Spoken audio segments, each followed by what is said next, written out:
Peace be upon you and welcome to Way Stations. My name is Rehan Khan and I'm here with my co-host, Dr. Walead Mosaad. Hello, Dr. Walead. How are you doing? I'm doing very well, and how are you? It's good to be with you again.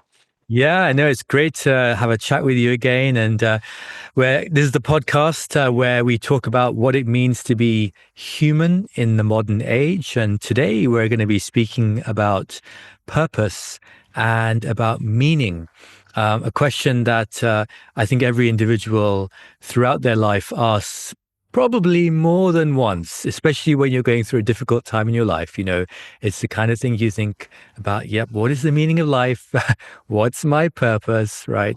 Mm, And so it's one of those things that, as we try and do on this podcast, Way Stations, we try and address this topic from the perspective of faith, but also from the perspective of education, art and culture. So hopefully we'll have a bit of an interesting discussion around this subject. So, Dr. Waleed, if I can ask you then, like throughout time, human beings have always sought meaning, right, in what they do, whatever it was, whether it was an agricultural society or it was more of a living in a town or whatever. But people have always tried to make sense of it, whatever that it ended up being. mm. So this question of meaning, how should we approach this from a faith-based perspective? Well, I think whether you're looking at it from a faith-based perspective or even, lack of a better word, a secular perspective, I think every human being tries to make meaning of their existence. And we all know, whether we believe in God or not, that we have a beginning and we have an end. The only question that not the only question, but obviously an essential question we differ about is, where did that beginning originate from and what's going to happen after the end? And I think, as a person of faith, those two facets of the question are extremely important, because then it's going to give you meaning for what comes in between, which is basically your life here, on earth, from the day that you're born to the day that you put into your grave. And the finitude of it, the finite, having a finite lifespan, something that's limited, I think also is going to inform what sort of meaning that you make out of it. And I think some people will see that finite aspect of life and say, well, let's get the most out of it. And getting the most out of it is going to depend on what your perspective is. So if the most out of it is just to get as many instances and moments of gratification as you possibly can, then that's what the most out of it is going to be for you. But if for the most out of it is going to be something where, well, if this place is very limited and finite, then maybe what's coming after, or if you're a person of faith, certainly what's coming after is more important. And that means whatever I do here is going to have a bearing upon what happens after. And from that perspective, that will give your life a whole new meaning, right? And you read about people who have brushes with death, or they were on the operating table and they, heart stopped, and then they came back, and then their whole life perspective changed because they had this near death experience. And I think for people like that, it's just a reminder, wait, I'm not here forever. There's a certain level, obviously on a rational level, we'll accept that. But on a spiritual level, are we all accepting of that, in the sense that I'm trying to make every moment of my life count? And making your life count means that you're having some sort of meaning to it. And I think, as a person of faith and of Islam, I can't imagine a life that would not have that in it. I don't think it's a life I'd want to live, or a life that would be worth living.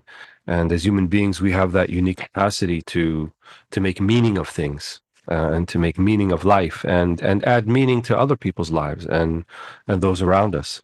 So I think it's an essential question. It's vitally important. It's as important as, it's your survival. Maybe not in a physical sense, even though I think the mental and health and emotional health are definitely tied to physical health when it comes to things like this.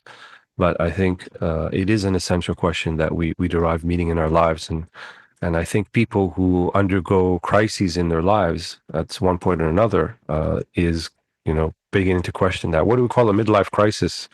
Except I think me and you will have to give the cat away, but we've kind of passed that point. But other than to say, okay, what I've lived so far, is it what I expected it to be? Or it's not what I expected it to be. And now I feel like I don't have a lot of time left. And so this causes a sort of crisis for some people. And so they try to recapture something of their youth or do something, they buy a Corvette or a Ferrari or take some hobby up that, revitalizes them and gives them the impression, at least internally, wait, I got a lot more time left to go.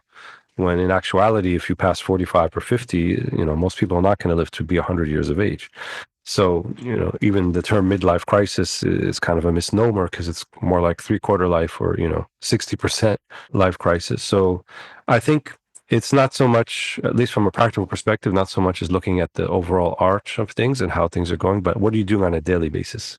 And, to me, that's what I try at least to implement in my life. I don't know how you feel. How do you do it? Yeah. Yeah, well, I was going to actually just ask you on that because you said that I think when people get to about 45 or 50, then it's that midlife crisis, which is that because they feel, well, my best days are behind me, right? My best days are behind me. So it's all downhill from here now, buddy. Or, should we be thinking, and this is what something you said earlier, you said making every moment count, because that's a different way of looking at the world. Like, if I need to make every moment count, basically, what can I do the best of now? Whereas another view of the world is saying, well, half my time's gone, so it's kind of downhill. So is it almost like two different ways of seeing the world, or that we're talking about? Yeah, I think so. And I think it's maybe more about linear thinking versus, I don't know, let's call it cyclical thinking. And I think we've touched upon this theme before in a previous session. If you're thinking linearly, you're thinking like, okay, I'm on this trajectory and I have some life goals in mind. And then if I don't reach them, then I think this is what causes sometimes for, a crisis. And people base maybe their sense of of self-worth. You find people who work a particular job and then they retire, for example. So that's even beyond midlife. And I've read some studies that show when people who retire then just don't have a post-retirement plan, after that it could be one of the most difficult and depressing parts of their life. And because what am I if I'm not the physician or the accountant or the sports player? Look at sports figures, right? Their retirement comes quite early. Very few will make it to 40 years of age, and the average maybe is probably in the mid 30s. And then they retire, which for most people or many people, they're just starting their life at that point. And so that does also present a sort of crisis because you then define yourself in that particular aspect of your life, that what you do, but it's not all about who you are or what you do. So I think for people who are spiritually minded, the things that we do, at least in our professional lives or what we do for our livelihood, is an aspect of our identity, but it should not be the sum of our identity. And ultimately, I think for a spiritual person, the sum of her identity is that I'm here as a servant of God, and that's what I'm trying to do.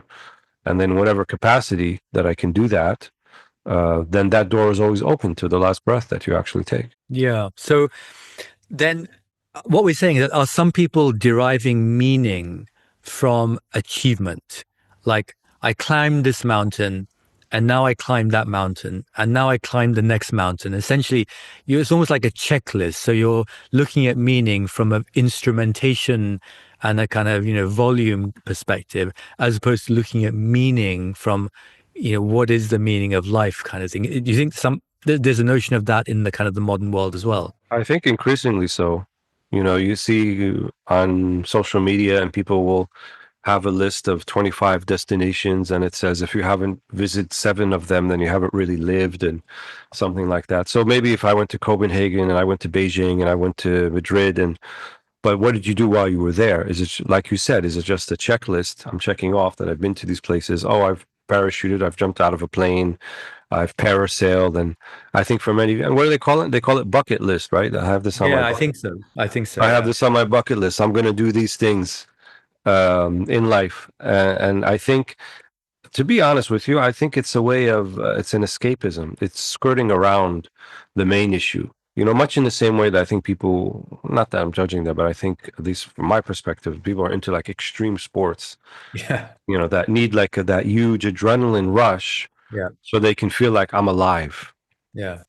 And I think for a spiritually minded person, they can feel alive on the prayer mat, or they can feel alive just taking a walk with a friend and engaging in pleasant conversation and sharing with one another. They can feel just as alive, if not more. But I think the modern world kind of has somewhat convinced us that you need to be pushing the envelope and pushing the boundary, and like you said, achievement minded. So if I didn't achieve this or achieve that, if you just ask someone, "Oh, what'd you do today?" Well, I went for walk for the park. I did some dhikr. I had my sibha. I talked to a friend. I did. Oh, wow. Okay.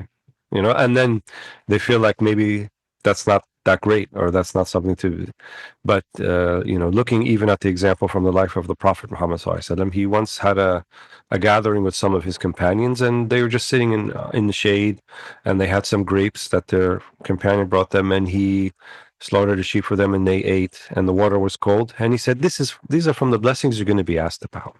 As if, that in of itself is an embodiment of life, and really living life. And, I think, slowing things down a little bit, if I had to give people some advice, and just take the surroundings, be more aware. If you're more present in even in your slower moments, then you won't feel like you're not achieving, because at least you're grateful for all that you have around you. And gratitude is often characterized as a state of mind or something, but it's also an action. It's not passive, it's active. So you can be actively grateful, right? In the sense that you use the blessings that you have, and then use them in the best way, in a manner that brings you happiness, brings happiness to others, brings some benefit to others. And others doesn't just have to be human beings. It could be to your surroundings, to the trees, to the environment, to the animals. And if you fill your day with these sorts of active moments of gratitude, I think many people will find it quite fulfilling. And maybe in the same sense, they'll feel not just a sense of achievement, but I am fulfilling a purpose and meaning here, in this place. Mm. So, I think obviously for not everybody's going to be able to get to that sort of thinking, and many people nowadays do connect their sense of achievement, fulfillment, to what they do professionally, and I think a lot of young people struggle about, okay, how do I fulfill that? How do I do that? How do I make meaning, especially if they're a person of faith, between my job or between my career and what I'm trying to achieve, in the spiritual world. And I know that you've taught and coached and dealt with many people along those lines, and maybe you have some insight for us about what your perspective is. Yeah, no, thank you. And I think as you were just talking, one of the things that kept coming up in my mind was a number of my friends who, when they go to do stuff, what they're concerned about is their personal best. Did I get my personal best today? Did I do this? Mm-hmm. And it's almost like they're living life and finding meaning in that instrumentation, in the measurement of the world. And I think the modern world loves measurement, like measuring everything, right? Right. So I think for me, I think this notion of meaning is also linked to the idea of, are we as human beings flourishing in what we're doing? And when I use the word flourishing, I'm talking about, are we thriving? Are we growing? Are we blooming? And do we feel like whole, in the sense that we then have that sense of meaning? And so for me, flourishing is actually really important. And people have looked at this. They've said, well, when human beings flourish, there are kind of three aspects. Number one is what we call like the pleasure principle. So when you feel like you're flourishing, are you feeling a sense of pleasure? The second one is, are you engaged? And the third one is, do you actually have a deeper sense of meaning in whatever you're doing? Now, for those people who just seek pleasure, I got the latest smartphone, then I got the next latest smartphone, then I got the next one, and so on. You'll never be fulfilled, because there's always like, something else to get. But if you move to beyond pleasure, and you actually engage in what you do, and you find meaning in that, then you'll find happiness. You'll have more of a sense of, that you feel like you're flourishing. And then if we look at, I think when Aristotle spoke about the subject, and he used the Greek word eudaimonia, and eudaimonia, it translates as human flourishing. And just as a side note, I think the Greeks used to call the area around Aden in Yemen, they used to call that eudaimon, right? Hmm. Because it was a place of flourishing for human beings. And even they called Arabia Felix or Felicitas Right. Arabia.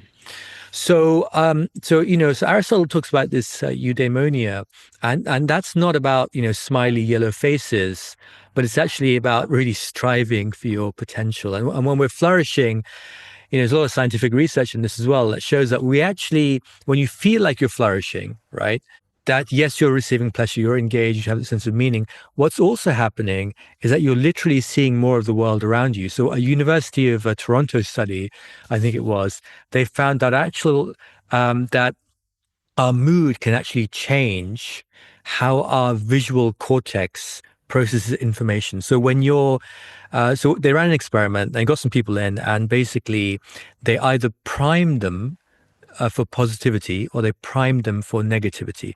They then asked these individuals to look at some pictures, and those who were put into a negative mood, they weren't able to process all the images in the pictures. So they Mm. missed substantial parts of what was in the picture when they were asked to recall it.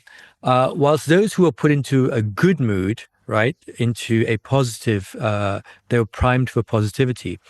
They actually found that their ability to recall what they'd seen through the pictures was just much, much higher. So essentially, their mood affected their ability, their visual perspective. It affected their visual cortex. And you think about that from a organization perspective, or you're asking someone to, find solutions, think out of the box, spot opportunities. Well, guess what? If you're in a bad mood, you're not going to be able to do that because literally your visual field is diminishing, right? Rather than expanding. Yeah. And there was actually another related study comes to mind as well on this, where in another study, they actually got some subjects into a lab, and they measured how happy they were before the experiment. They then injected them with a cold virus, a strain of the cold virus. Now, a week later, those people who were actually in a much happier mood before when they came in, they actually kind of shrugged off the virus. It had Mm. hardly, even the actual symptoms, there are hardly any. Whereas those people who were in a negative mood, well, they actually displayed more symptoms. They were sneezing, coughing, congestion, and others. So in other words, once more, your kind of mood affects. So when we're flourishing as human beings, we're not only seeing more of the world around us, we're also potentially, you're shrugging off colds and viruses and so on. And I think this sense of flourishing, when you feel like you're flourishing, it then gives you a sense of meaning, right? So I think that to me, meaning is linked to flourishing. It's like, do I feel like I'm doing something there? Yeah. Yeah, when you're saying that, I was just thinking that it's like when you're more aware, you're in the moment, you're more present, and I think what also robs people of meaning, especially being awareness in the present, is looking to the past or being overly consumed with what may or may not transpire in the future. And if you look to the Quranic language around those two ideas, they're mentioned as khawf and hazan. So fear and grievance or grieving. So fear is like fear of the future, and then to grieve is to grieve over the past. And the Quran negates both of these qualities from the awliya. And obviously, for a faith-based person, we say the wali is, the one who is kind of in the protectorate and guardianship, a special relationship with God, a more intimate relationship. But even if I were to express it in less faith-based terms, I would say the wali would be a person who is more intimately present with the everyday and the moments in their life. And it's like every moment in their life has meaning, right? And it's not devoid of meaning, and they're deriving meaning from it, and they're seeing things. And, even what we would seem to be the minutia of things, the ant crawling on the sidewalk, or the birds chirping, and the manner by which they do it, and so forth. And if you're aware, some people have the ability, even when they hear birds chirping, they can say, oh, that's a sparrow, that's a nightingale, that's this. They're able to discern that. And so it's like seeing things more vividly and hearing things more vividly. And I think what keeps a lot of us from doing that is we're hung up on what's happening, what already happened, that we don't really have any power to change, or we're so consumed about what's going to happen in the future, and we're not sure where it's going to go. But then we're not living in the present. So even some of the spiritual masters, they have this term called wajib al-waqt, which means the obligation of your time or obligation of your circumstance. So you right now in 2025, and you have a role as a father, maybe a leader in the community, a colleague to others, as a mentor to others, then those those roles have certain obligations associated with them. And so then if you start to tackle your life from that perspective and say, okay, my role as father, I have 1, 2, 3 I need to do, and my role as mentor, I have 1, 2, 3, and my role as student, for example, I have 1, 2, 3 to do. And they say that if you think about life in those terms, you're not going to have a lot of time to grieve over the past or to worry about the future, because you're going to be kind of in the flow of what you need to do right now. And I think one of our previous sessions we talk about this idea of flow, right? That you're doing something almost to the degree where you become a witness to it rather than you feel you're actively doing it. So it's as if you're one with the universe. And both faith-based and non-faith-based practitioners have spoken about this idea, where you feel that oneness with it, and everything is kind of reached its level of equilibrium, and events no longer grate you in the same way because you are so involved in what you need to be doing in the moment. Yeah, and I think as you were talking, one thing I was reminded of was there was some research I'd read about this, which said that most people, 47% of the time, their mind is wandering, right? Now, mind wandering is not a bad thing, because if you're in a creative space, sometimes you have to do that. But when you're sitting with your family for dinner and your mind is wandering, that's probably like not a good idea. Or if your other half is telling you something about the shopping list and your mind is wondering about the football score and your team lost, and that's probably going to not end well, really. So, and what they said was that 47% of the time, people are either ruminating about what happened, or they're anxious about what is going to happen, and they're just not Right. they're just not present. So this is very much kind of in line with what you're talking about as well. So just can I just ask you then a follow-up question there, which is, are there then any kind of faith-based methods to derive more meaning out of life? Well, I think you could say the totality and all of its parts are geared just towards that.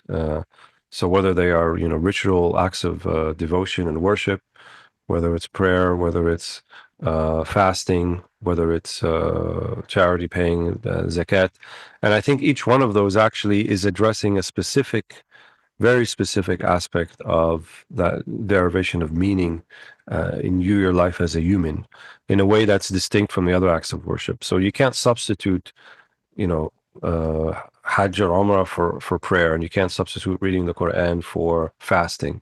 Each one is going to bring something different. And even within the individual acts of worship, like the prayer itself, in terms of prostration, in terms of the standing, in terms of the recitation of the Quran, each one of them brings something also different that I think is vital to your soul. Much in the same way, like if you have a balanced diet and you need to have your fiber and you have your protein and you have your carbohydrates and your fats and all that.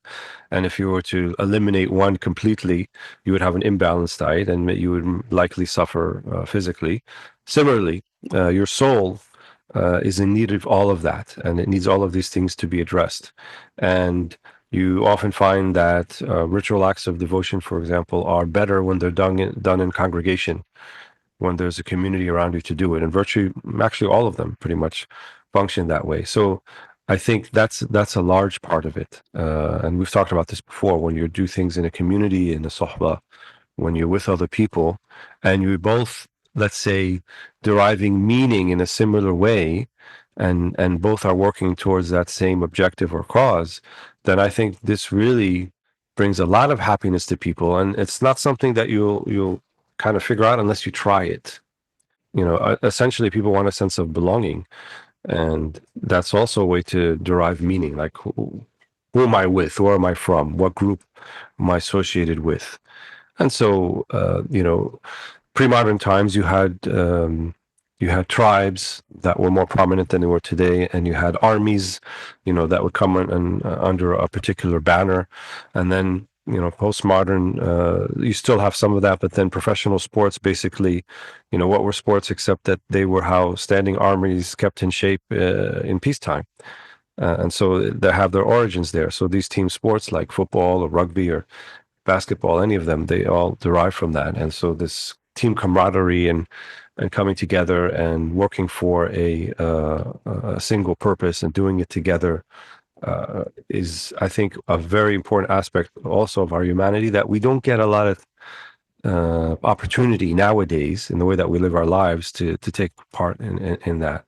But I think if people were to avail themselves of this, this camaraderie and what in Arabic is sometimes called al-futuwa, to come together, and even something that has some physical aspects to it, and do it together. And one of the things you see about the prophetic society is that people were like together all the time and having long, bouts of solitude, and just to, like you use your word, just to ruminate what happened in the past or what's going to happen in the future. It kind of leaves you susceptible to those intrusive thoughts that can come about that you don't actually own, but then they kind of put you in a sour mood or in a sour place, and your whole perspective on life can change, and you see things much differently than if you were within the, let's call it the safety and the thriving of a group around you in a community, and so forth. So I think we tend to miss out on a lot of that.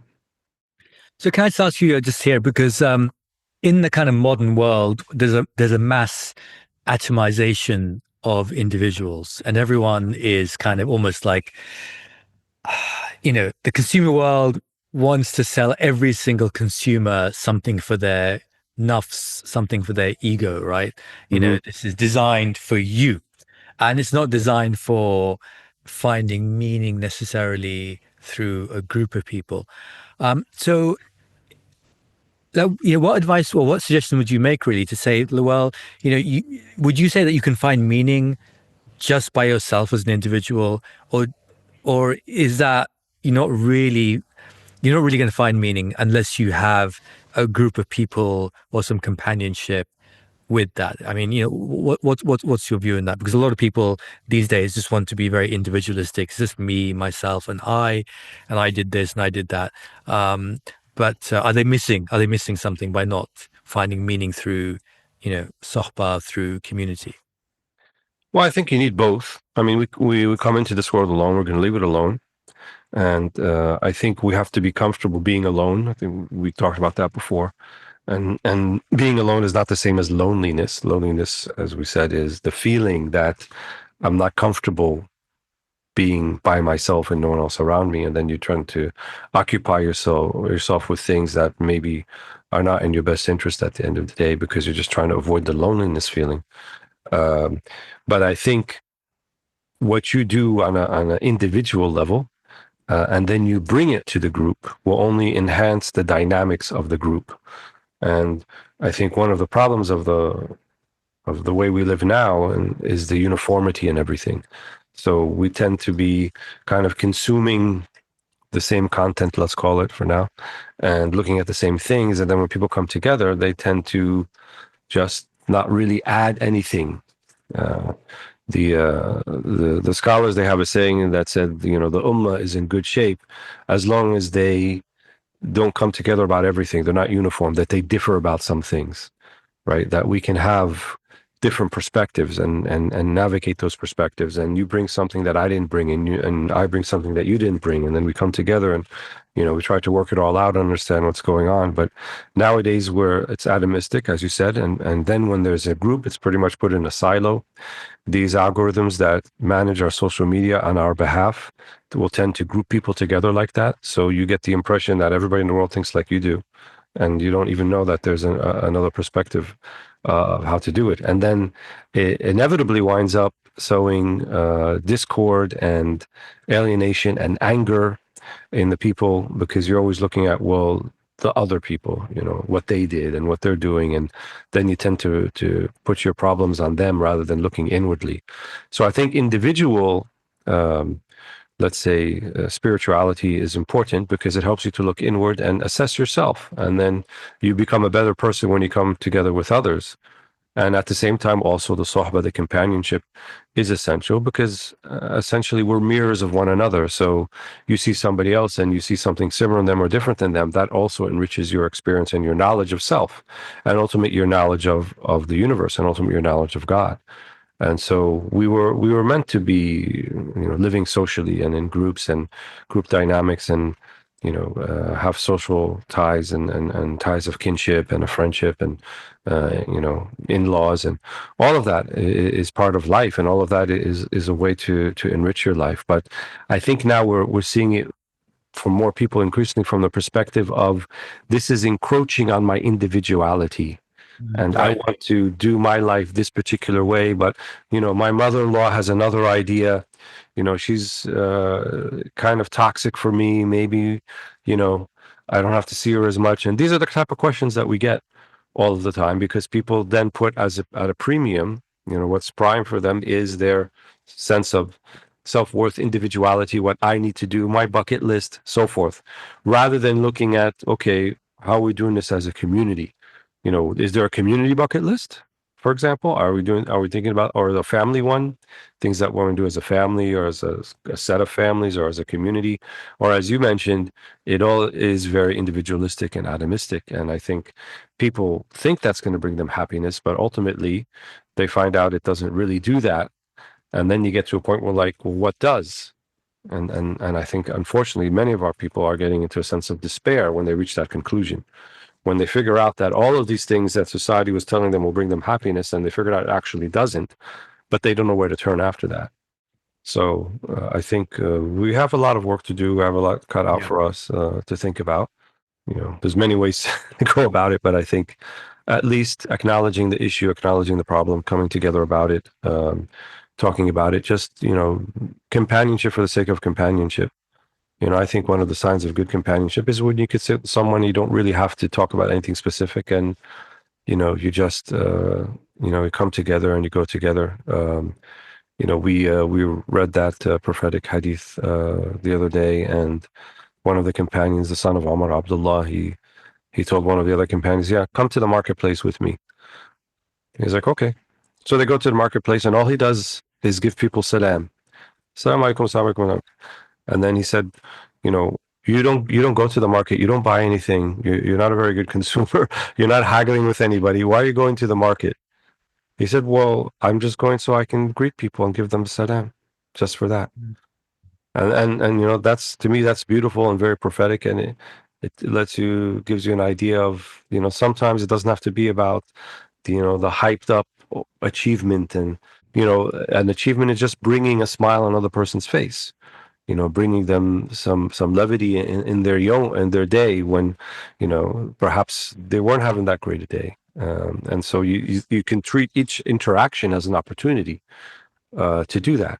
And then it becomes bigger than the individual. It becomes, meaning in everything, meaning with the waitress, meaning with the cashier, meaning with the taxi driver, meaning with the barber, meaning with the grocer. And that's how people used to live. And not just in faith-based Muslim societies, but in, I think we lived in a time where we caught the tail end of that. And people knew people on that particular way. But now, in the name of, I don't know what to call it, efficiency, or facilitation and optimization, and all these sort of pseudoscientific terms that have crept into our everyday language, we've abandoned that, and I think much to our detriment.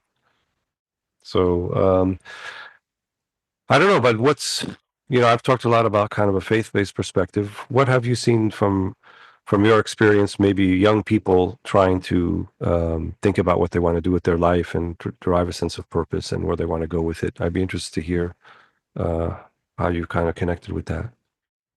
Yeah, sure, sure. Yeah, I think one of the things then when we think about purpose, and obviously, in the kind of postgraduate students I teach, or others kind of who, in my capacity as an educator, one of the questions I often get asked about is how can I find my purpose? Right. So Mm. it's probably one of the number one questions people ask me. How do I find my purpose, Rehan? And I think the question is a difficult one to answer because I think the question itself is flawed, right? Because it's packed with kind of three beliefs which actually take you down the wrong path. Okay.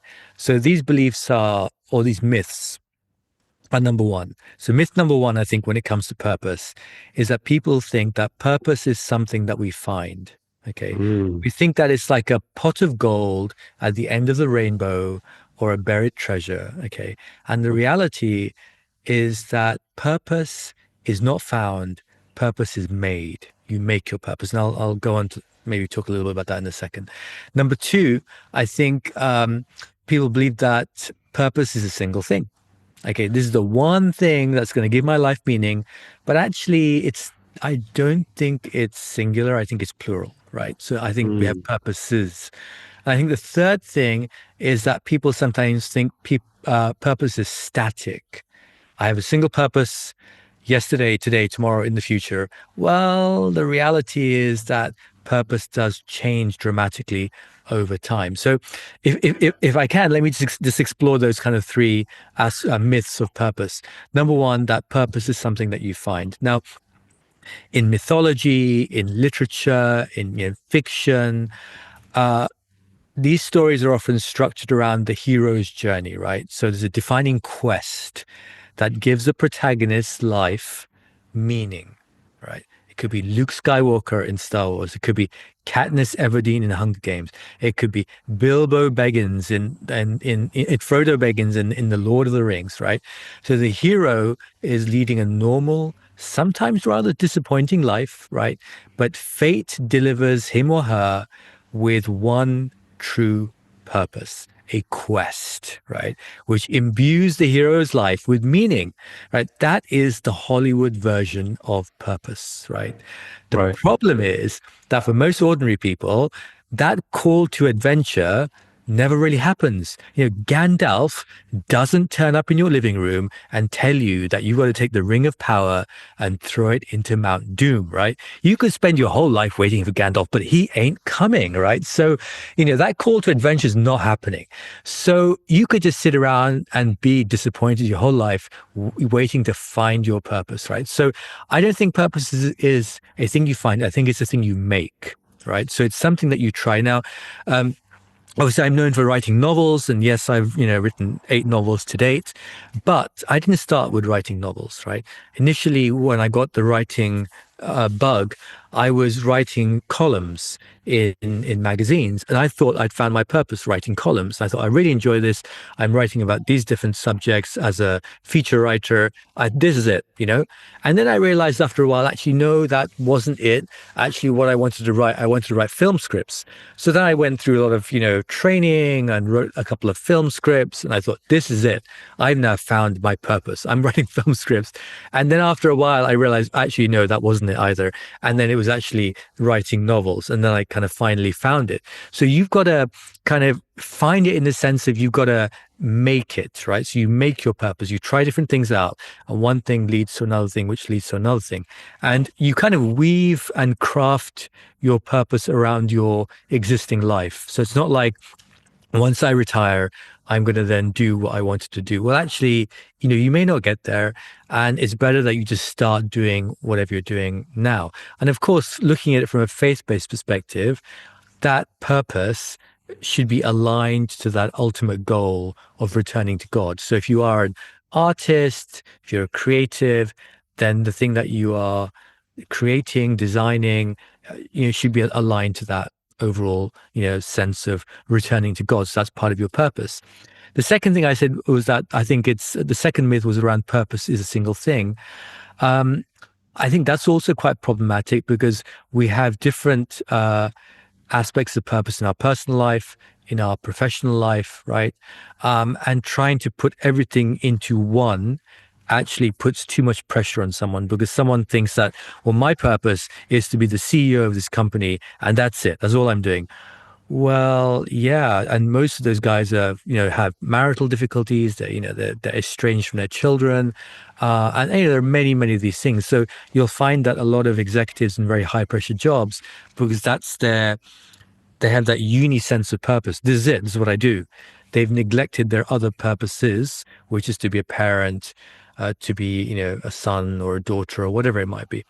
So I don't think it's purpose is a single thing. And then the third myth, purpose is definitely not static. It changes. Even if I look at my own life, and when I was at university in the 1990s, early 1990s, I was involved in a lot of environmental activism back then in 1991, 92, 93. Later in my career, when I was working in the City of London, I was involved in sort of community groups, and that was kind of my purpose, right? When my children were young, in my early 30s, my only purpose was to carry them around in their travel cars and to take them from one play date to another play date. And that was my purpose. And I was happy. That was my purpose, right? And then as they got older, I had more time. And then I, found that I had time to do some writing, and that became my purpose as well. So I think, when you look at purpose from that perspective, that is, purpose is something that you have to make rather than just you find it. So you have to work at it, right? Then it's an active thing, which so becomes easier because you're kind of making it rather than waiting for it to happen. Purpose isn't a single thing. Don't burden yourself with that.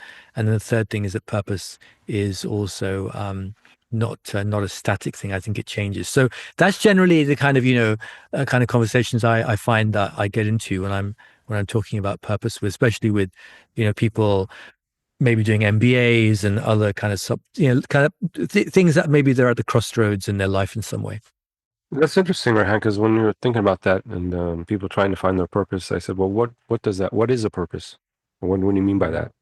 If we define purpose as that which you do, which uh, gives you meaning in life, let's say if we take that as a simple definition, then like you said about the Hollywood version, it need not be some sort of quest and you're the hero of your story and you're gonna get to the end and with the pot of gold or the free the princess or whatever it might be. But I think no matter what your vocation in life, let's say, what you do for a living, I think everyone has or should have equal access to this idea of having meaning in their life, because I don't think it need be derived from your, let's say, your vocation or what is a livelihood. I think that is something that would be ideal, if people can find that in what they do for a living. But oftentimes people don't find that. Let's say if you're a bus driver or you're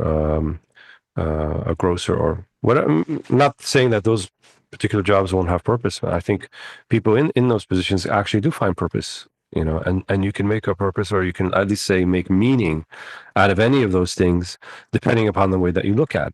If you let's say you drive a bus for a municipality or a city, you are essential in getting people to their livelihoods and getting people to work and getting them where they need to go, and you're providing an essential service to the community, to society, and you can just be looking at it from that perspective. And you need not be necessarily a groundbreaking founder of an AI company that's worth billions, and then that person, they have a lot of meaning, or they have a lot of good, and perhaps even the one who's the bus driver has brought more meaning to other people's lives than the AI founder. You never know. That's not something I think you can quantify just along those levels, even though this one makes the headlines and this one is not known. If we look at the link or the connection between the terrestrial and the celestial, you find some prophetic hadith that emphasize even this idea of obscurity.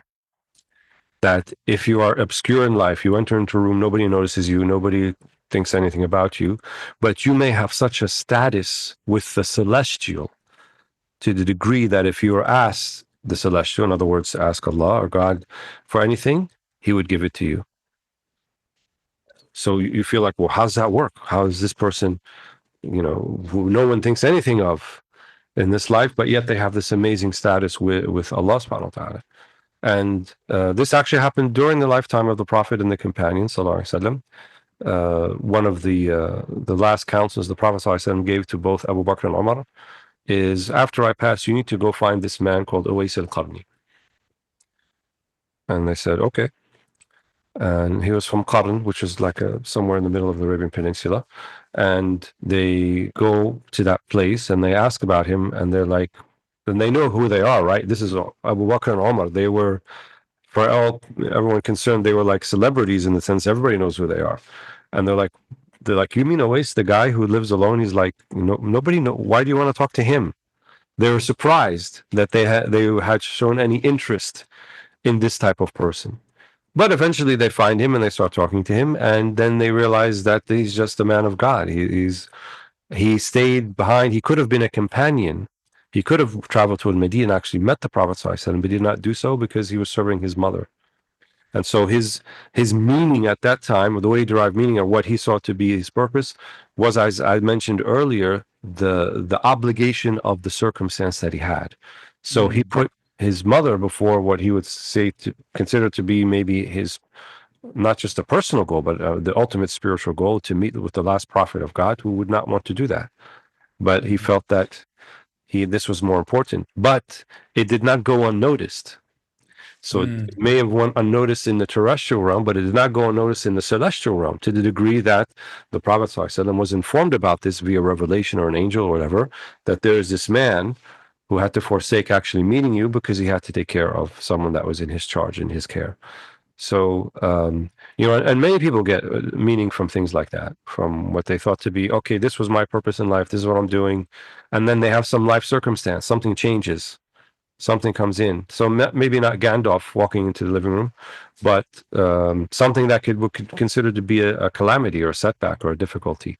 And then it takes them in a different direction.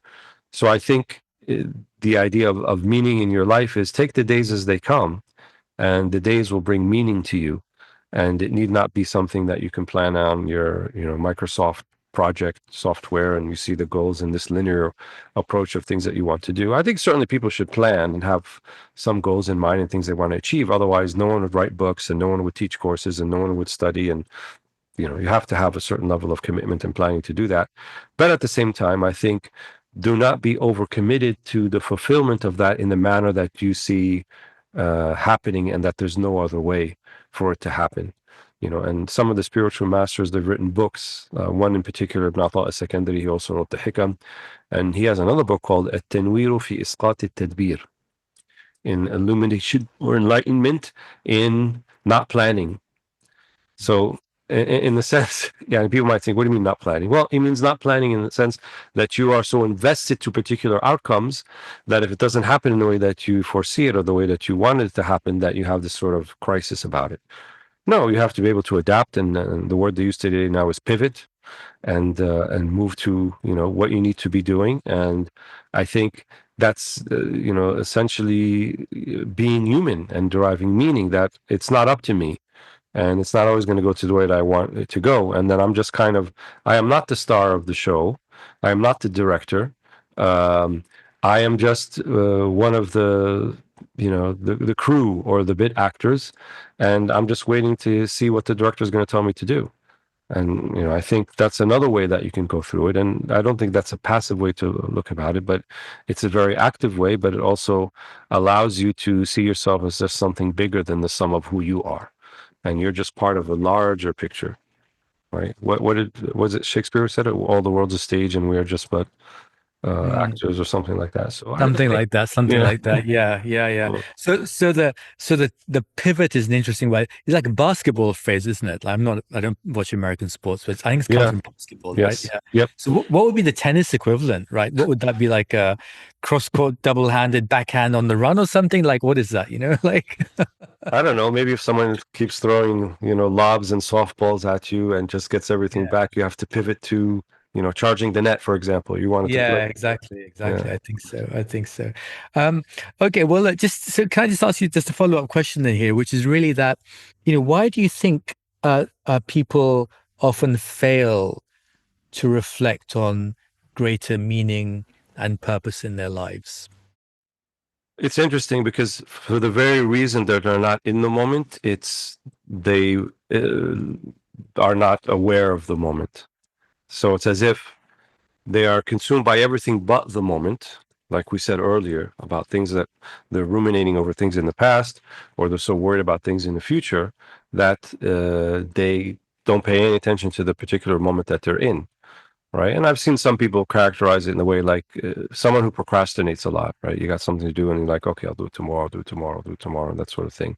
That's actually an escapism, an emotional response to not wanting to deal with the moment. And they said that one way that you can kind of try to remedy that is you are putting all this extra work on of your future self. So when you don't do the things that you're liable to do right now, you should be doing right now, it's like you're telling, this is your 35-year-old self today, you're telling your 36 and 37-year-old self, you know what, I'm going to give you all this work, and I don't want to do any of it. And then the 36-year-old or 37-year-old becomes overwhelmed with all the things that they could have been doing or should have done in the past, and now they too have the same predicament, and they're ruminating over the past, and so the cycle continues.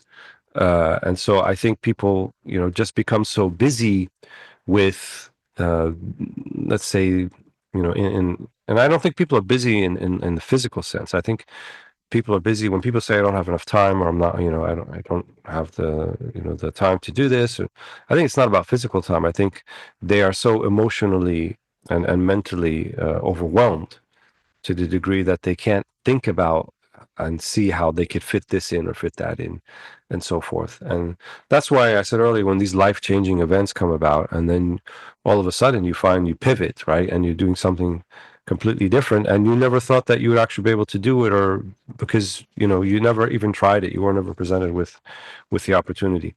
So I think a lot of it also is a failure of imagination. And we tend to feel like the thing that we're doing right now, and this is always the way it's going to be, and we can't see it any other way. And so they become resigned maybe to a life or a present that they're not really happy with, but they don't feel that they have any other recourse except just to go along with it. And I think life's too short to think like that. I think you need to be able to, let's say, pivot and change. And even the Quran exhorts us. There's a verse in the Quran that says, "Alam takun ardullahi wasi'atan fatuhajiru fiha." Isn't God's earth so vast that you can migrate in it or emigrate and go somewhere else? And and you see that that's a theme in with prophets, migration and moving. And obviously, the Prophet Muhammad went from Mecca to Medina, but other prophets, Jesus and Moses, and many of them went themselves or took their people, and they had to go from somewhere and then go a different place, and then maybe sometimes come back and sometimes they don't.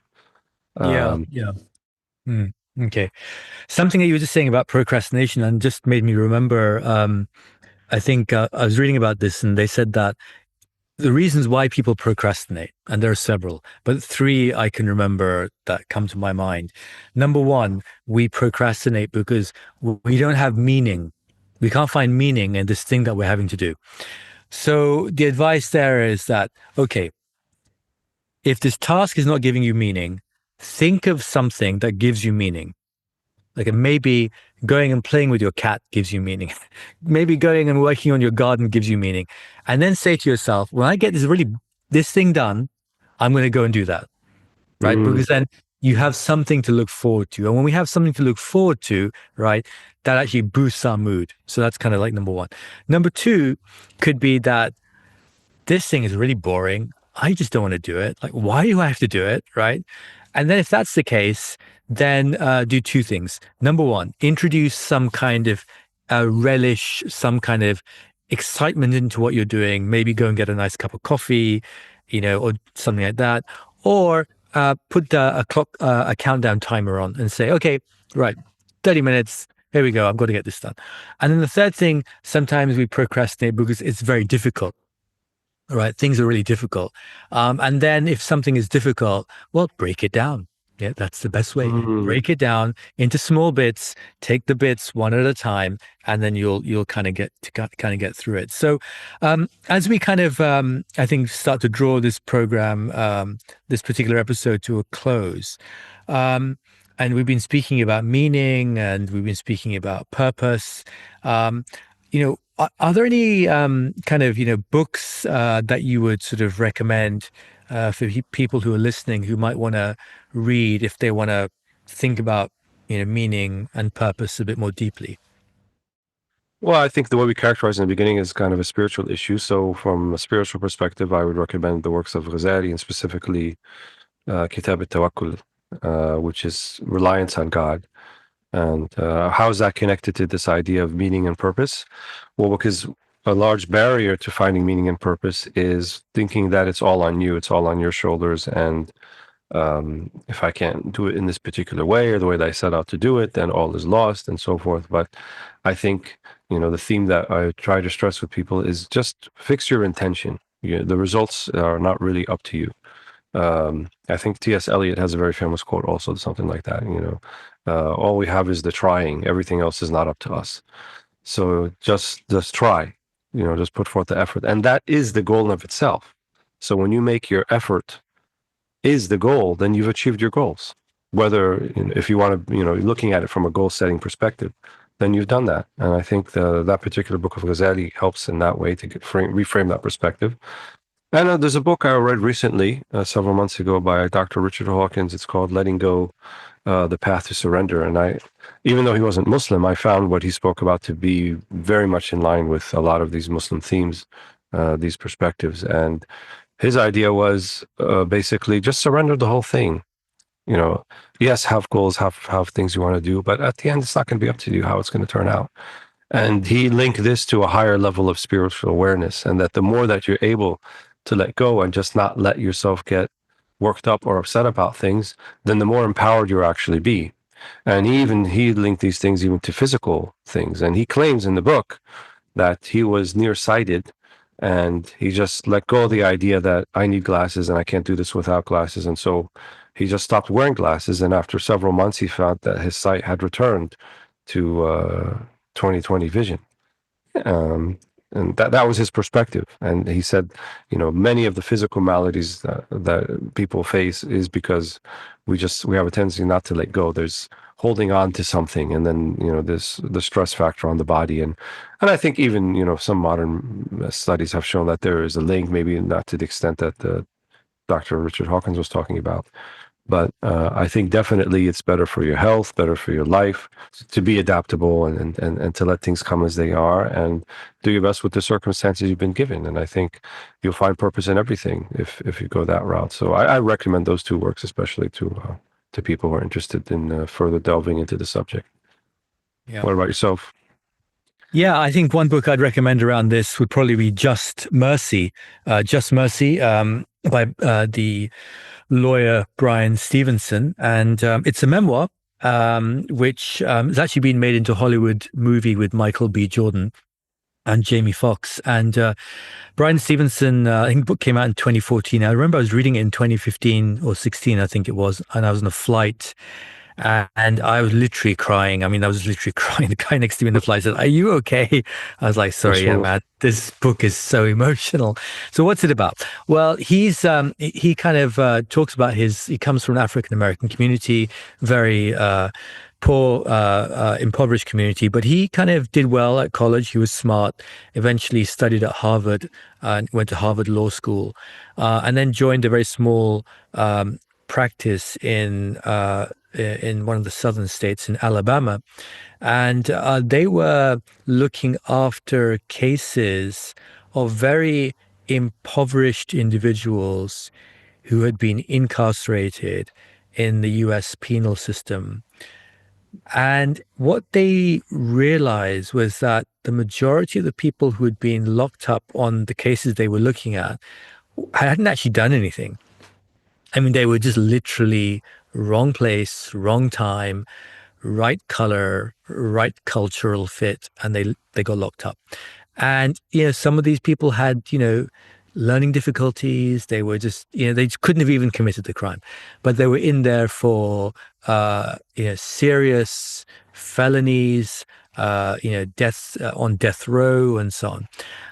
And so it really traces his kind of journey, how he got into it, and then kind of cases he dealt with, and reading it. Obviously, I don't know him, but reading it from afar, it was that he found his purpose by making it. Right? It wasn't it just didn't suddenly like land on him, but it took a lot of struggle, a lot of hard work, and so it's a book I think it's worth reading at least once in a while, because it's very touching, and he's an excellent writer, and as I say, it's been made into a movie as well, which is pretty decent. It's a pretty decent movie, but the book is pretty good. So I think that brings our show today to a close. So we've been speaking about meaning and about purpose. We've been covering topics around, what is essential for, humans to thrive, and about making every moment count. We've been thinking about topics like flourishing and how we can find collective meaning through sohbah, through community, through spiritual purification. We've looked at subjects related to how you find your purpose in terms of by making it. And then we've looked at things about being in the moment, the wajib al-waqt, as well as other topics related to, things that will keep you away from finding deeper meaning in life. So very much like to thank Dr. Walead. It's always good to talk to you. Always my pleasure, Rehan. Thank you so much. Thank you so much. And thank you all of the listeners for your time, and hope to see you on the next podcast. All the best. Take care. Bye.